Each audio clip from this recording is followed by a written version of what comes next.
మీరు కడప జిల్లా రాజంపేటలో ఒక ఊరు కదా? మాది పాటూరు. పాటూరు మా అమ్మగారు ఊరు పాటూరు, మా నాన్నగారు ఊరు కొమ్మనవారిపల్లి, దగ్గరే. అది పక్కన. సో అంత పల్లెటూరు నేపథ్యం నుంచి ఇంత దూరం ప్రస్థానం వచ్చింది కదా. మీ ఫ్యామిలీ నేపథ్యం ఏంటి అసలు? ఎవరైనా ఉన్నారా ఇట్లా గొప్పగా చదువుకున్న వాళ్ళు? అంటే గొప్ప అంటే ఒక విధంగానండి, యాక్చువల్లీ మనం చూసుకుంటే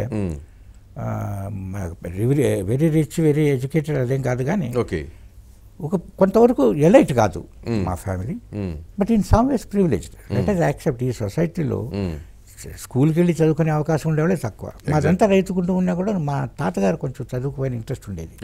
అందుకని మా నాయన్ను అందరూ స్కూల్లో వాళ్ళ ఒక ముసలాంని పెట్టి గుడిసెలో పెట్టి చదివించారు. ఆయన అలా చేసి గవర్నమెంట్ సర్వీస్లో చేరాడు. సో ఆయన రెవెన్యూ క్లార్క్గా చేరారు, రెవెన్యూ ఇన్స్పెక్టర్గా. సో ఒక విధంగా అది అడ్వాంటేజ్ కదా కంపేర్ టు మెనీ పీపుల్. రెండోది, అంత రైతు కుటుంబం అయినా కూడాను స్టిల్ రైతు కదండి, కూలి కాదు కదా. మేము రైతు అనేటప్పటికీ కొంతవరకు అంతే కదా మనం స్టిల్ 10. సో ఒక విధంగా ఐ కన్సిడర్ మై సెల్ఫ్ ఒక విధంగా privileged, but not sufficient. But still అలానే తెలుగులో చదువుకున్నాం, హై స్కూల్ పాస్ అయ్యాము. అప్పటి నుంచి కూడా ఆ డేస్లో మేము ఎంఏ పాస్ అయినప్పుడు అండి ఎకనామిక్స్లో 3 ఉద్యోగాలు ఉండేయండి పాసిబిలిటీస్. లెక్చరర్, ట్యూటరు, లేకుంటే యూడీసీ ఏజీస్ ఆఫీస్ అని ఉండేది, అప్పర్ డివిజన్ క్లాస్, దానికి కాంపిటీషన్ ఉండేది. మూడోదేమో ఐఏఎస్, ఐపీఎస్, సివిల్ సర్వీస్, ఏదో ఒకటి దొరకాల్సింది. ఇంకా వేరే అవకాశాలు లేవు, ప్రైవేట్ సెక్టర్ లేదు అప్పుడు. సో అందుకని లెక్చర్గా చేరాను, దీనికి అపేర్ అయ్యాను, పాస్ అయ్యాను, అలా వచ్చేసాం. కానీ సో బట్ వెర్టికల్ మన దేశంలోనండి ఒక కమ్యూనిస్ట్ సొసైటీస్లో ఉండిందేమో కానీ నాన్ కమ్యూనిస్ట్ సొసైటీస్లో మనబాటి సామాన్య కుటుంబీకులకి పైకి వచ్చే అవకాశం మన దేశంలో బాగా వచ్చింది. అవును, మా జనరేషన్ అంతా కూడాను we have benefited. Education virtually free కదండి. అవును, అంతేగా మరి అందరికీ. అండ్ ఇంత మాదిరి ప్రివిలేజ్డ్ కాలేజెస్ లేవు, ప్రివిలేజ్డ్ స్కూల్స్ లేవు. సో లెవెల్ ప్లేయింగ్ ఫీల్డ్ ఉండేది. ఓన్లీ గవర్నమెంటే అప్పుడు, ప్రైవేటే లేదు. ఇప్పుడు ఇన్ఫ్యాక్ట్ నేను ఒకసారి అడిగాను గవర్నర్ అయినాక, మీటింగ్లో అడిగాను, మీరంతా మా సీనియర్ ఆఫీసర్స్ అంటే మీరు ఎంతమంది గవర్నమెంట్ స్కూల్స్కి వెళ్ళారన్న. 70-80% గవర్నమెంట్ స్కూల్స్.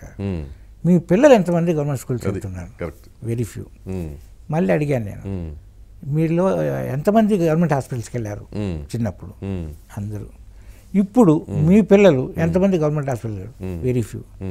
నేను అన్నాను, దాని అర్థం ఏంటంటే బైపాస్. గవర్నమెంట్ ఫంక్షనింగ్ ఎప్పుడైతే తక్కువ అయిపోతుందో ప్రజలు గవర్నమెంట్ను బైపాస్ చేసి వాళ్ళ దారి వాళ్ళు చూసుకుంటారు. అప్పుడు చెప్పారు, రిజర్వ్ బ్యాంకు కూడాను మీరు చేసే సేవలు సరిగా చేయకపోతే ప్రజలు మిమ్మల్ని సైడ్ లైన్ చేస్తారు, బైపాస్ చేస్తారు. అది మాత్రం గుర్తుంచుకోండి. అల్టిమేట్ టెస్ట్ ఏమిటంటే మీ దగ్గరికి ప్రజలు వస్తున్నారా లేదా. మీ దగ్గర రాకుంటే ఇంకా మీరు ఇన్ఎఫిషియెంట్. అంతే, మీరు మీ అవసరం లేనట్టే, ప్రజలు మీ అవసరం లేనట్టు. మనం అవసరం ఉన్నంత కాలమే మనకు మర్యాద ఉంటుంది అని నేను చెప్పేవాడిని. ఓకే. సో అది ఒక చేంజ్ అయింది సిస్టమ్. అంటే మీకు ఇంకా బ్రదర్స్ సిస్టర్స్ ఉన్నారు ఎవరన్నా? ఒక బ్రదర్ చనిపోయారండి, ఒక బ్రదర్ ఉన్నారు.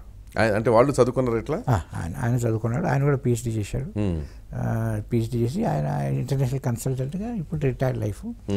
మా సిస్టర్ ఏమో ఆమె భర్త ఎంబీబీఎస్ చేసి లండన్లో సెటిల్ అయిపోయారు. ఓకే.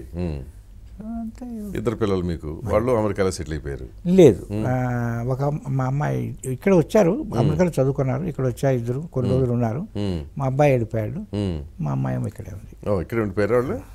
మా అమ్మాయి అల్లుడు కూతురు ఇక్కడే, మీ అబ్బాయి అక్కడ సెటిల్ అయ్యారు.